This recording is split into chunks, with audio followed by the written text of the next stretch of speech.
All right, I plead for your indulgence just a touch.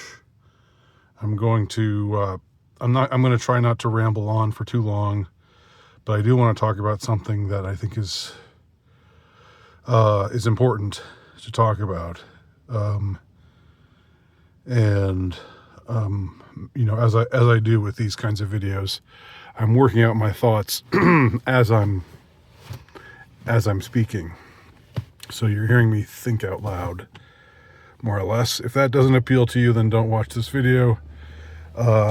If it turns out that this video is a bit on the longer side, then put it on 1.5. I'm aware that I talk slow and I'm a deliberative speaker, sometimes stammering, sometimes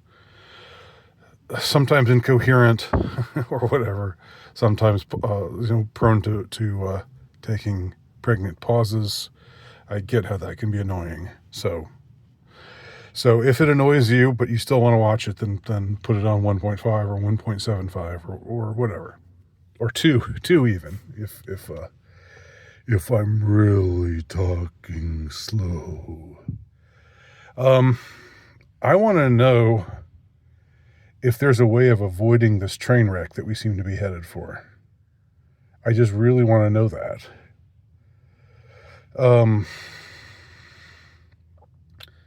Because things aren't looking good right now. And I don't see the way out. And it's disturbing. It's something that I can't just disassociate from. Or I haven't found a way to disassociate from it yet. Maybe there is a way to do it, but I haven't found it yet. I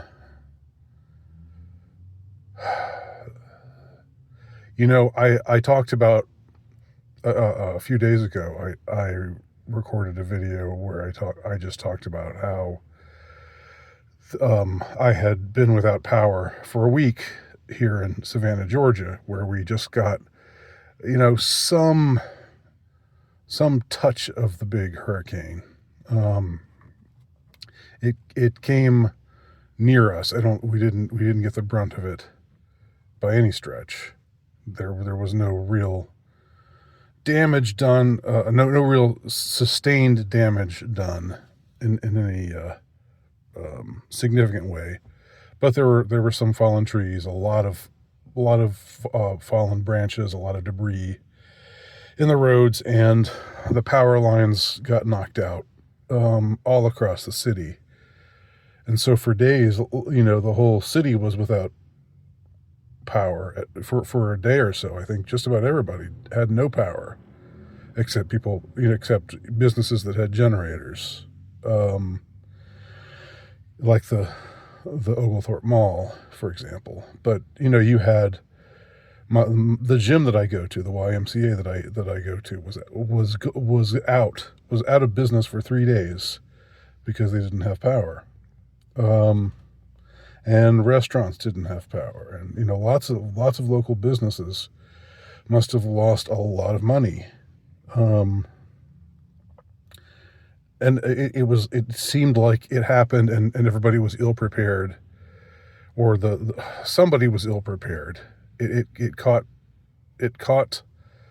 the authorities, the Georgia Power people, the people whose job it is to maintain the power grid. It caught them flat-footed. It seems to me, and eventually we got power back, but it just seemed like it took way too long. Of course, during that time period, I was mostly unaware of all the damage that had been done to my north, to our north, most particularly in North Carolina, Western North Carolina, and Eastern Tennessee, it seems, in the mountains, in the Appalachians. And I'm only now, over the last few days, becoming aware of just that the terrible situation that they all have to deal with in those parts. Unprecedented disaster and tragedy on a level that's there are devastating storms every year. It happens every year. There are always hurricanes. They always do damage, but this one was unusual. This one, and again, I'm not fit to comment on whether there could have been there could have been some man-made component to this this weather system shaping up the way that it did. But I'm not in a mode right now where I'm going to be dismissive of anybody who would say such a thing or speculate about such a thing. Because I distrust the powers that be so much right now. And I am far from alone in that regard. I am far from alone in that respect. And it's we've been lied to about many things for a long period of time.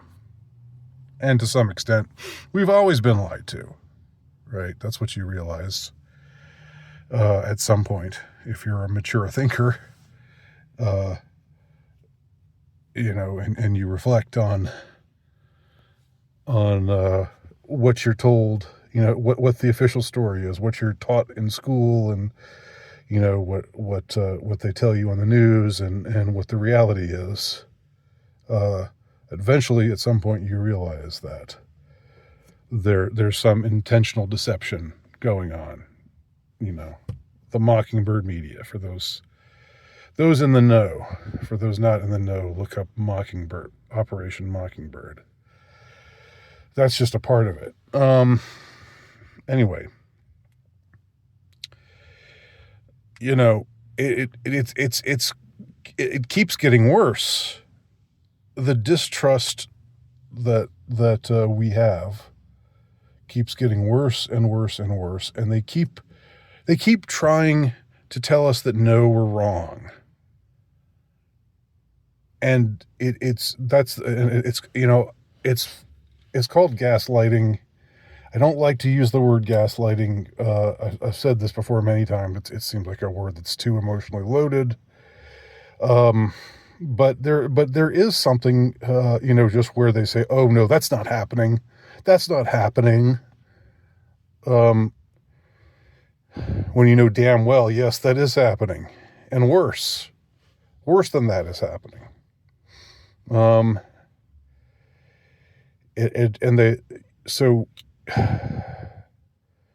So the response to this storm has been abysmal.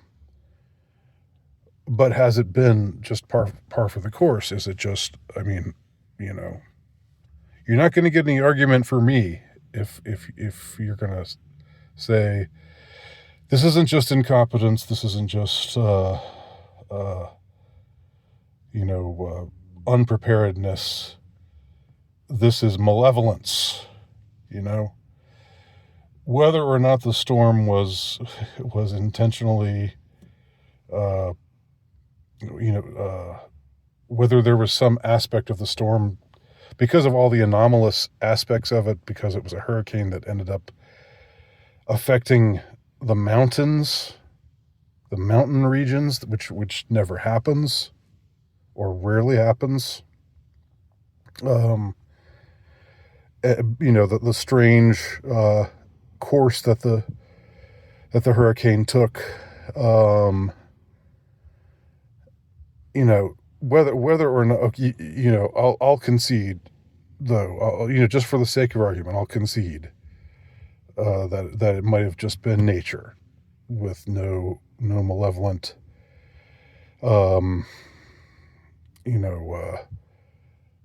functionality attached to nature. Even though we know that they can control the weather in some ways. It's not It's not crazy talk. It's not tinfoil hat conspiracy talk. It's real. And it's so exhausting when they try to just keep telling you that you're wrong and that you're stupid and you're, you know, and you're a liar and you're a purveyor of misinformation. And it's so dishonest. I mean, I think some people actually believe it. They're the actual misinformed ones. They believe their propaganda, but I mean, I don't know what your excuse is for believing, you know, unless you're retarded. If you're just not very smart, then maybe you've got an excuse. But if you have just average brains, you know, it seems like you should smell a rat, and you shouldn't just be simping for the authorities. You shouldn't just be coming on and, as they say, clapping back. I hate that term, clapping back. You shouldn't be clapping back, getting on social media sites and clapping back at conspiracy theorists. Of course, some of those comments might be from bots, and some of them might be, actual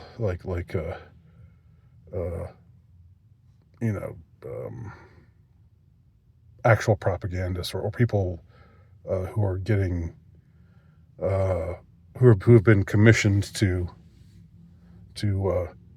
clap back against conspiracy theorists, by the authorities.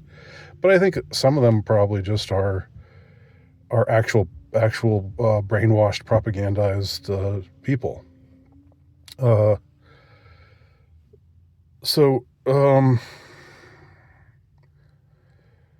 So anyway, I didn't see this coming. Nobody saw this coming. And now the level of anger and the level of resentment and the level of distrust has grown, has ramified. And people are pissed off, people are upset, people are mad, and they should be. And the authorities ultimately don't care. It's like, fuck you. Here's $750. Fuck you. You lost your home. Yeah, we really feel sorry for you, you stupid hillbilly. Tell you what, here's $750. FEMA's going to give you $750. Congratulations, you're a 100-aire. You don't have your house anymore.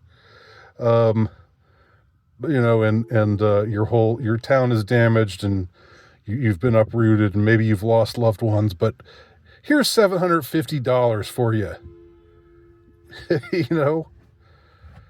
While we give X number of funds to Israel and X number of funds to Ukraine and X number of funds to illegal immigrants. You actual American citizens who are victims of this vicious storm. Here's $750 for you. That's basically saying fuck you.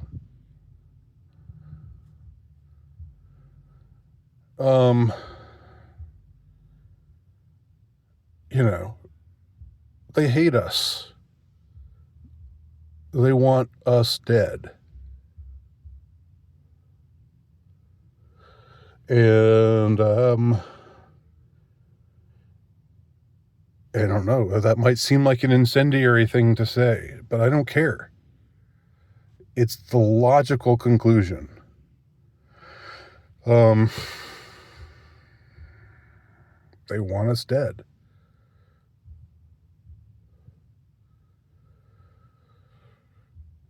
So, this isn't going to get this isn't going to get worked out. I mean, this isn't going to get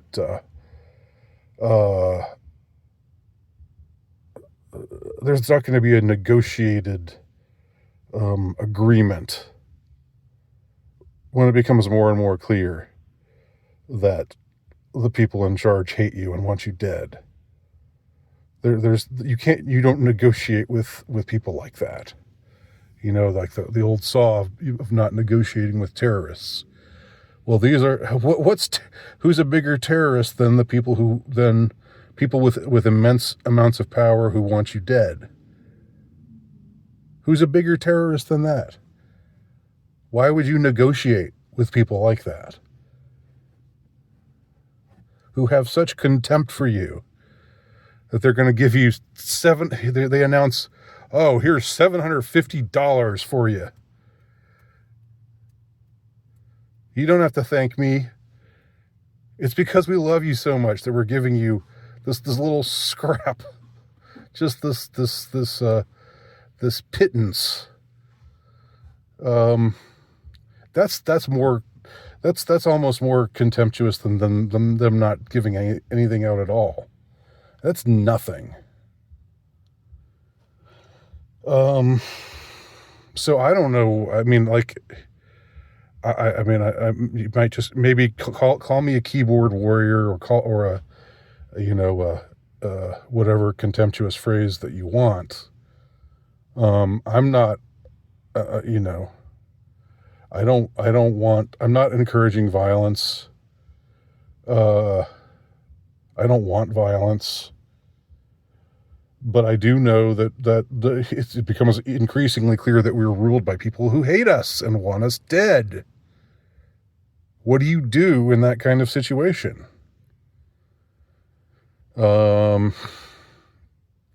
What you gonna do when they come for you, right? Like the song goes. They haven't come for me specifically. I'm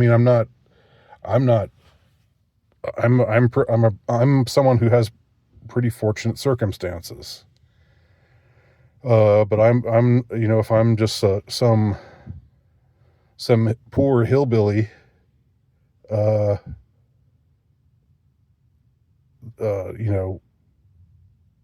who's white, piling one crime after another, being poor white trash. Boy, they hate them.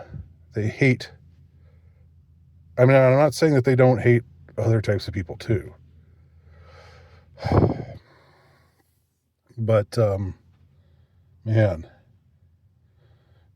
it's, so things aren't, I don't have much faith that things are going to be resolved.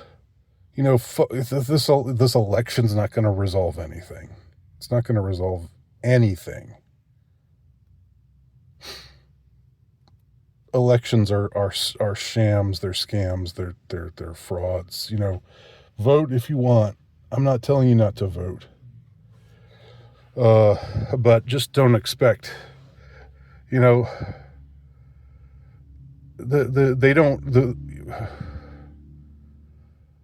regime doesn't change really based on who the elected leaders are. So whoever wins, we lose. Unless the actual leadership, I'll call them the rulership, the actual rulership, because that's more accurate. They think of themselves as our elected leaders, but they're mostly unelected, and they're not leaders, they're rulers, and they're illegitimate rulers, but they rule by force, by fraud.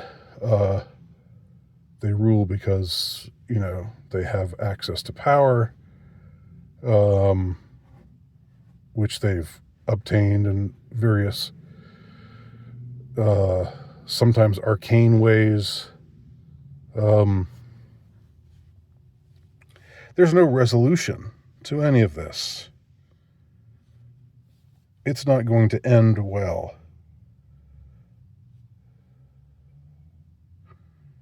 It's not going to end well. And when will it be over? I've got 2 kids. I don't want to live in a nation, I don't want a civil war. Okay? I'm not hoping for a civil war to break out. But I also know that what we've got right now is simply intolerable. It's intolerable. So don't reply to this if you're again. I know I've got some of you might roll your eyes at this, but I don't want to hear black-pilled comments. I don't want to hear nothing's ever going to change ever. I just like shut the hell up. Shut up. I don't need to hear that. Nobody needs to hear that. Make an observation if you want, but don't just come on and say and just be indulgently black-pilled and talk about how we're cooked. That's what you young people say now. We're cooked forever. There's no way out. They have the power and they're going to kill us. Shut up. Fuck you. Fuck you. I didn't know I was going to get so worked up here. Just anticipating these kinds of comments gets me worked up. It's like the last thing we need to hear right now. So kindly refrain if that's what you're gonna if that's your inclination. Kindly refrain. Just keep it to yourself. But if you're not going to be black-pilled, as long as you're not going to be black-pilled, and that doesn't mean you have to be. Do I sound hopeful right now? No, but I'm not black-pilled. I just don't see. I see we're headed for a train wreck, and I don't see. I hope there's a means of yanking the emergency brake, but I don't know. I don't think the e-brake is working. I don't think it's operational. So there you go. And I'll end it there.